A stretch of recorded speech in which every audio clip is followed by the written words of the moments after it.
की अजमत को बचाने के लिए जान देने की नौबत आएगी। दुनिया बाद में जाएगी, मुसलमान सरहद पे पहले नजर आएंगे। हम तिरंगे से नाक नहीं पहुंचते हैं। हम जानते हैं तिरंगा हमारे मुल्क की शान है। हम जानते हैं हमारी पहचान है। हम जानते हैं तिरंगे की अजमत क्या है। मुसलमानों के दिलों में तिरंगे की अजमत है और मुसलमान तिरंगे को नाक पे नहीं लगाता है, घर की छत पे लगाता है। फिर भी हमसे ये गिला है कि वफादार नहीं। हिंदुस्तान की सरजमीन के हालात देख लीजिए। एक साहब सिर्फ आज टारगेट इस्लाम और मुसलमान है। यहां तक कह दिया गया कि साहब जो लोग उर्दू पढ़ते हैं, नफरत सिर्फ हमसे ही नहीं है, हमारी जबान से भी है। हमारी जबान से भी है। कुछ लोग कह रहे हैं साहब उर्दू पढ़ने वाले कटमुल्ले बन जाएंगे। हम का साहब बड़े एहतराम के साथ एक छोटा सा सवाल आपकी बारगाह में अर्ज है। आपने तो नहीं पढ़ी, आप क्या बने? डॉक्टर तो नहीं बने आप, इंजीनियर तो नहीं बने आप, प्रोफेसर तो नहीं बने आप। और हैरानी की बात यह है जो आप बोल रहे हैं ये भी उर्दू ही है। जो आप बोल रहे हैं ये भी उर्दू ही है। उर्दू को मिटाया नहीं जा सकता है, उर्दू को खत्म नहीं किया जा सकता है।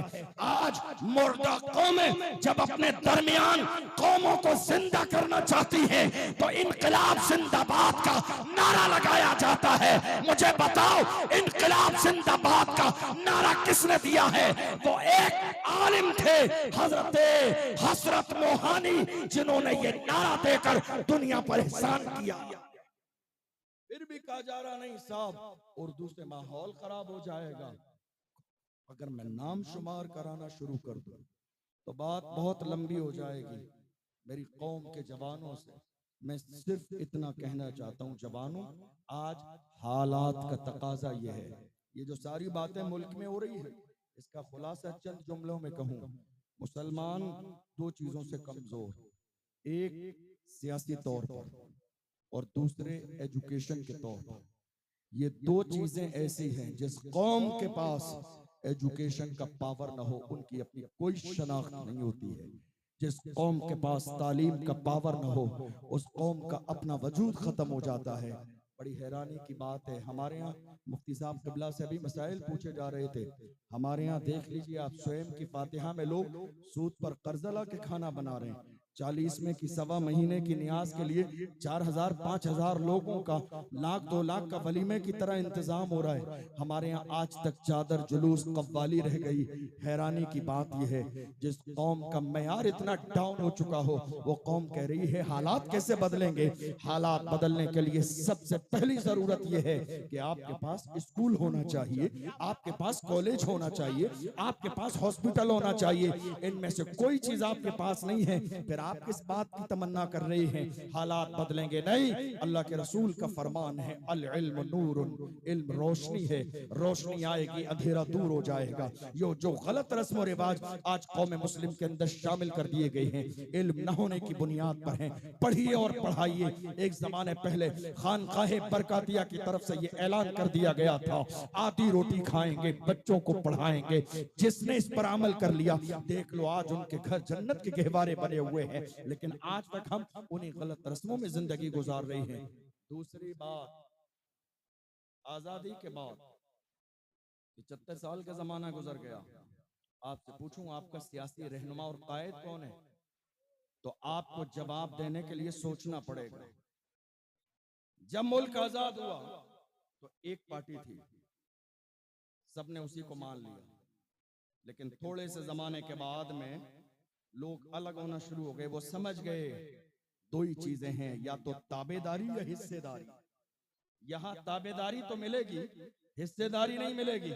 लोग अलग होते गए और पार्टियां बनती गई। मगर अफसोस कि कलमा पढ़ने वाले मुसलमान उस जमाने से लेकर आज तक इस बात के इंतजार में हैं कि लोग हमें वफादार कह दें।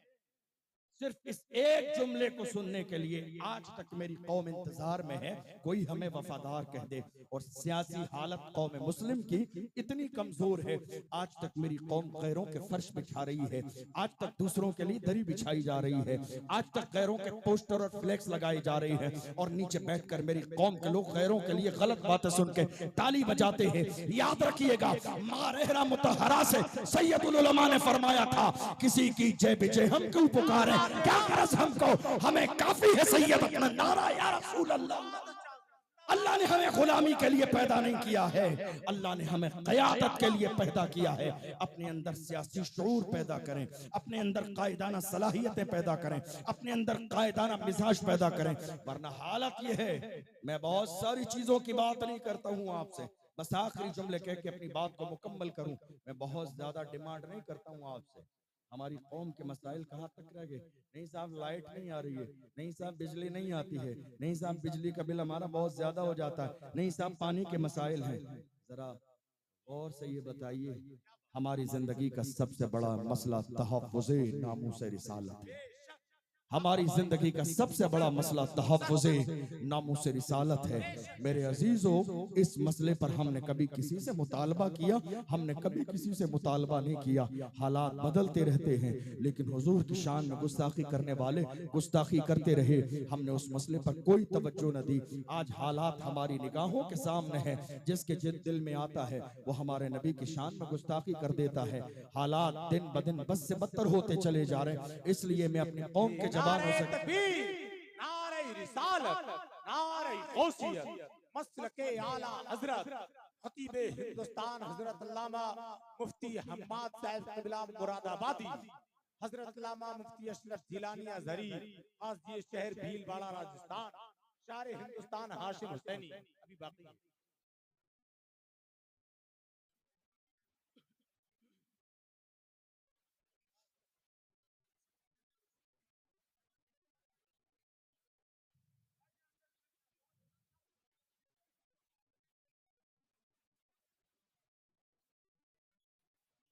बैठ जाइए हजरत, बैठ जाइए, बैठ जाएं। जितने गए थे उससे ज्यादा तो लोग आ गए हैं, बैठ जाएं हजरत, बैठ जाएं भाई, बैठ जाएं। तशरीफ रखें आप हजरात। मुफ्ती हम्माद साहब क़िबला तशरीफ ला चुके हैं, बस अब उन्हीं का बयान होगा, आप तशरीफ रखिए। हमारे लिए ये बड़ी सादत की बात है, अल्हम्दुलिल्लाह बड़े अच्छे उलमा इकराम और मुक़र्रिरीन शोरा मिंबर नूर पर जलवगर हैं। इंशाअल्लाह वो सब आपके सामने रूबरू होंगे। जो खड़े हैं बैठ जाइए एहतराम के साथ। मेहमान बड़ी दूर दूर से सफ़र करके आपकी मोहब्बत में तशरीफ़ लाएं, तो ऐसा ना हो कि आपके चलने फिरने की वजह से जो है मजमे का माहौल जो है थोड़ा सा ख़राब हो, तो बड़ी मोहब्बत के साथ बैठ जाइए। मैं अर्ज़ कर रहा था, आज हालात हमारी और आपकी निगाहों के सामने हैं। आपको मालूम है, आपकी तवज्जो है मेरी तरफ, आपको मालूम है आज हालात क्या है? आप जितने भी लोग हैं, मैं आपसे अगर हुजूर की नामूस की बात करूं तो आप सब कहेंगे हम हुजूर के लिए गर्दन कटा देंगे। ऐसा है या नहीं? हर जवान तैयार हो जाए। लेकिन मैं बड़ी माजरत के साथ ये जुमला कहना चाहता हूं कि कहीं ना कहीं ये जुमला झूठा है। आपको सुनकर तकलीफ तो होगी मेरी बात, कहीं ना कहीं आपको बुरा लगेगा कि आपने ऐसे कैसे कहा, लेकिन हम प्रैक्टिकल मैदान में उतरे हुए हैं। इस हवाले से हमें अंदाजा है, जिस कौम के जवान हुजूर के नाम पर, हुजूर के हुक्म पर मस्जिद में 2 रकात नमाज के लिए गर्दन झुका न सकें, वो गर्दन कटा कैसे सकते हैं? जिस कौम के जवान 2 रकात नमाज के लिए रसूलुल्लाह के हुक्म पर गर्दन झुका न सकें, वो गर्दन कटा कैसे सकते हैं? हालात हमारी निगाहों के सामने हैं, दिन ब दिन हालात बद से बदतर हो जा रहे हैं। आज मेरी कौम के लोगों का